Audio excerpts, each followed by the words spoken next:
بسم اللہ الرحمن الرحیم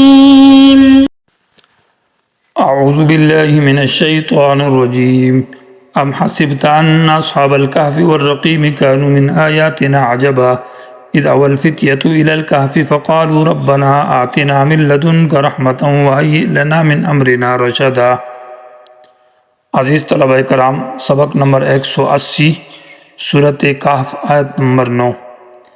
سورت کی اندر جو پہلی بات تھی مقدمہ اور تمہید، اس کا بیان ہوا، جس میں دعویٰ اور صدق قرآن اور تسلی اور تخفیف کا ذکر تھا۔ اب یہاں سے باقاعدہ سورت کے مضامین شروع ہے، اور پہلا مضمون یعنی پہلا واقعہ سورت کے اندر اصحاب کہف کا ہے۔ اس واقعے کے اندر دو مقصدی مضمون اور دو اہم باتیں ہیں۔ پہلی بات یہ ہے کہ اصحاب کہف عالم الغیب نہ تھے اور متصرف بھی نہ تھے،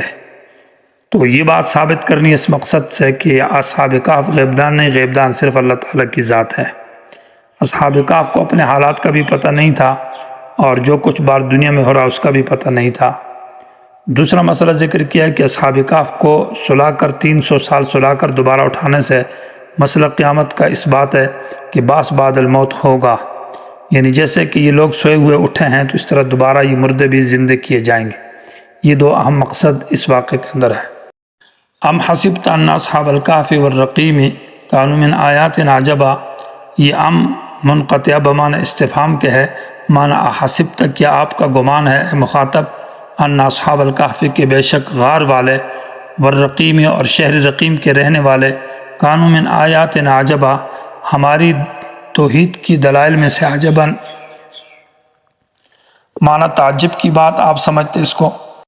اصحاب الکہف یہ حضرت عیسیٰ علیہ السلام کے دور کے بعد اور نبی علیہ السلام کے دور کے درمیان کے دور کے لوگ ہیں،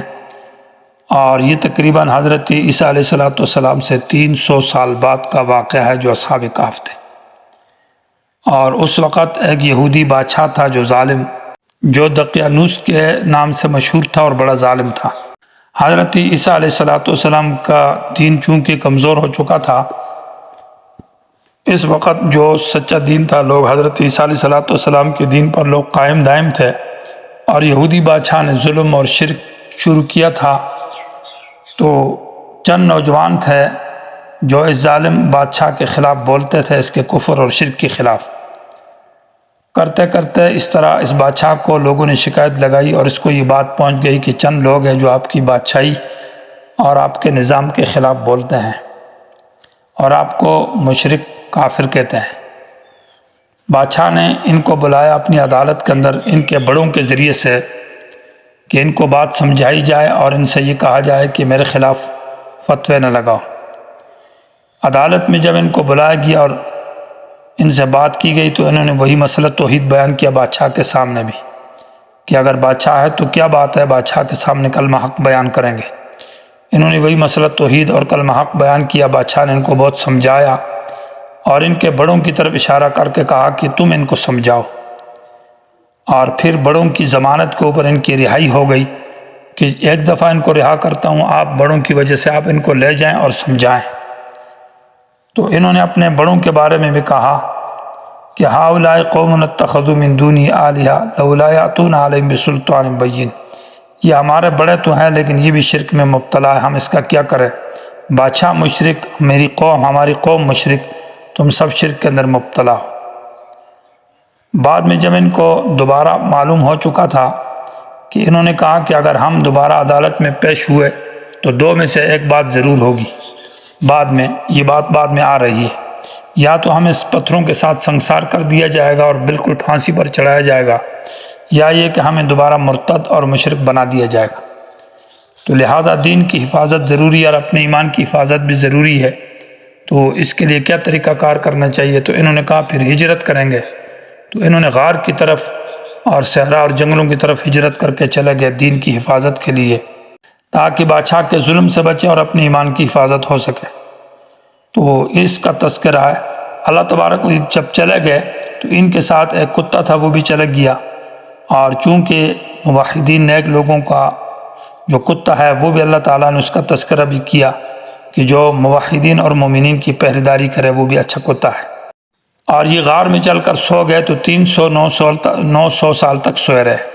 309 سال کے بعد یہ جب دوبارہ اٹھے تو وہ بادشاہ ختم تھا، اس کا ظلم ختم تھا، وہ شرک ختم تھا اور لوگ مسلمان تھے اور اسلامی حکومت تھی۔ البتہ ایک مسئلے کے اندر لوگوں کا اختلاف تھا کہ دوبارہ قیامت کے اندر جو بعث ہوگا وہ صرف روحانی ہوگا یا روحانی مال جسد کے ہوگا۔ کچھ لوگوں کا یہ عقیدہ تھا کہ روح مال جسد کے ساتھ دوبارہ نشر اور حشر حساب کتاب ہوگا، اور کچھ لوگوں کا عقیدہ یہ تھا کہ صرف روحانی طور پر حشر ہوگا، جسم دوبارہ زندہ نہیں کیا جائے گا۔ اس مسئلے کے اس بات کے لیے اصحاب کہف دوبارہ اٹھائے گئے اور انہوں نے آ کر یہ مسئلہ واضح کیا اور لوگوں کو سمجھایا، اور اس کے بعد کچھ عرصے کے بعد وہ فوت ہو گئے، اور ان کو اسی غار کے سامنے ان کی قبریں بنائی گئی، اور اس کے سامنے وہاں ان لوگوں نے اس وقت مسجد بھی بنائی جو اہل اقتدار اور حکومت والے تھے، اور اب ان کے غار کے اوپر وہ مسجد بھی ہے۔ یہ واقعہ یہ لوگ کہاں تھے تو اس کے بارے میں یہ ہے کہ یہ روم میں اٹلی کا جو مقام ہے اس کے اندر تھا یہ اصحاب الکہف کا جو غار ہے اور جو واقعہ ہے، اور اس وقت اس کو بیٹرا کہتے تھے، پیٹرا انگریزی میں، لیکن حضرت امیر معاویہ رضی اللہ تعالیٰ عنہ کے دور میں جب عرب نے ان علاقوں کو فتح کیا تو وہ پا اور ٹے نہیں پڑھ سکتے تھے، اس لیے اس کو بطرا کہا ہے، تو صحابہ نے اس کا بطرا نام رکھا ہے۔ رقیم کے بارے میں تو بہت سارے اقوال مفسرین کے، ابن جوزی رحمہ اللہ نے تقریباً 6 اقوال ذکر کی ہے، لیکن اس میں اصح اور راجح قول یہ ہے کہ چونکہ یہ واقعہ تاریخی ہے تو تاریخ کے اعتبار سے جو بات اس میں ہے وہ صحیح ہوگی۔ تو تورات کے اندر یہ بات لکھی ہے کہ راقیم اصل میں اس شہر کو کہا جاتا ہے جس میں اصحاب کہف رہتے تھے، اور یہی بات صحیح ہے، اور اسی جزیرہ قادسیہ میں جو جزیرہ ہے اس کے قریب ایک پہاڑ ہے، اس کو بھی راقیم کہتے ہیں، تو یہ قول جو ہے نا زیادہ راجح معلوم ہوتا ہے کہ رقیم شہر کے رہنے والے تھے۔ بعض نے کہا کہ رقیم اس تختے کو کہا جاتا ہے جس پر اصحاب کہف کے نام لکھے تھے، چونکہ یہ کچھ غریب گھرانے کے لوگ نہیں تھے بلکہ بڑے امیر اور سرمایہ دار قسم کے لوگوں کے بیٹے تھے، اور بالکل نرم اور نازک پالے گئے تھے، اور بہت ہی اعلیٰ خاندانی لوگ تھے، بڑے لوگ تھے، اس لیے اللہ تبارک و تعالی ان کے جو نام تھے بعد میں لوگوں نے وہ نام لکھ کر اور ان کے تصویریں لگا دی تھی تاکہ کسی کو معلوم ہو تو یہ ہمیں بتا دیا جائے، تو اس تختی کے اوپر ان کے نام لکھے تھے، بعد نے یہ ذکر کیا، لیکن اصح قول پہلا ہے کہ وہ رقیم شہر ہے۔ ام حسبتا، اے مخاطب، کیا تیرا گمان ہے، ان اصحاب الکہف کے غار کے رہنے والے، والرقیم غار والے یعنی رقیم شہر کے رہنے والے، کانوا من آیاتنا عجبا، وہ ہماری قدرت کے دلائل میں سے ایک عجیب بات ہے۔ تم نے اصحاب کہف کو بڑا عجیب سمجھا کہ وہ انسان 300 سال تک سوئے رہے اور پھر اٹھ گئے، بلکہ اس سے زیادہ بڑی عجیب باتیں ہیں میری قدرت کے دلائل۔ آسمان کو دیکھو، یہ کتنی بڑی قدرت کی دلیل ہے، زمین کو دیکھو اور ٹھاٹے مارتے ہوئے سمندر اور ہواؤں کا نظام اور درختوں کا نظام، اور بھی بہت ساری چیزیں کائنات کے اندر ہے جو میری قدرت کے اور میری توحید کے دلائل ہیں، اور اس سے زیادہ عجب تر ہے، یہ تو کوئی معمولی سی بات ہے۔ اذ اول فتیۃ، جس وقت پناہ پکڑی، الفتیۃ نوجوانوں نے، الی الکہف غار کی طرف۔ الفتیہ پر ابن کثیر رحمہ اللہ نے لکھا ہے کہ اکثر جو ہے اللہ والے اور اللہ کے جو ولی ہوتے ہیں وہ نوجوان ہوا کرتے ہیں، بوڑھے لوگ جو ہے نا وہ کم جو ہے نا وہ ان کو ولایت ملتی ہے، چونکہ ولایت کا اصل موسم جوانی ہے، تو جوانی کے اندر انسان جو ہے نا ولی ہوتا ہے۔